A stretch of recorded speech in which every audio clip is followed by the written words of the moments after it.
काल संध्याकाळपासून मुंबईमध्ये जोरदार पाऊस बरसतोय। रात्रभर पडलेल्या पावसानं सकाळी मात्र थोडी उसंत घेतली। रात्री पडलेल्या पावसामुळे सखल भागात पाणी साठलंय। रस्ते आणि वाहतूक मात्र सुरळीत सुरू आहे। काल संध्याकाळपासून मुंबईमध्ये जोरदार पाऊस बरसतोय। सकाळी मात्र या पावसानं थोडी उसंत घेतल्याचं पाहायला मिळते। दरम्यान या पावसाचा दादर इथून आढावा घेतला आमचे प्रतिनिधी मनोज कुलकर्णी यांनी। मुंबई, ठाणे, पालघर त्याचबरोबर नवी मुंबई परिसरात काल रात्रीपासून जोरदार पाऊस पडला। तो सकाळपर्यंत पडला।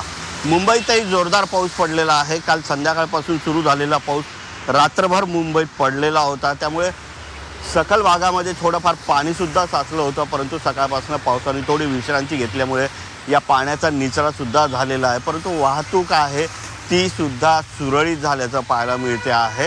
रात्रीपासून जोरदार पाऊस पडत असल्यामुळे मुंबईकरांना सकाळी निघताना मात्र हवामान खात्यानं एक इशारा दिलेला आहे। पाऊस पडेल, कमी अधिक प्रमाणात पडेल आणि तशाच प्रकारचा पाऊससुद्धा पडत असल्याचं या ठिकाणी पाहायला मिळते आहे।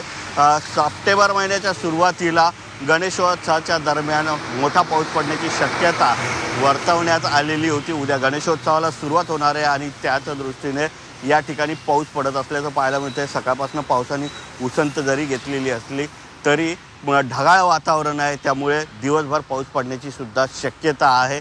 सध्या रस्ते वाहतूक असेल किंवा रेल्वे वाहतूक असेल ती सुरळीत असल्याचं पाहायला मिळत आहे, परंतु दिवसभर पुन्हा एकदा पाऊस पडण्याची शक्यता आहे। त्यामुळे मुंबईकरांनी हवामान खात्याचा अंदाज घेऊनच बाहेर पडणं आवश्यक आहे।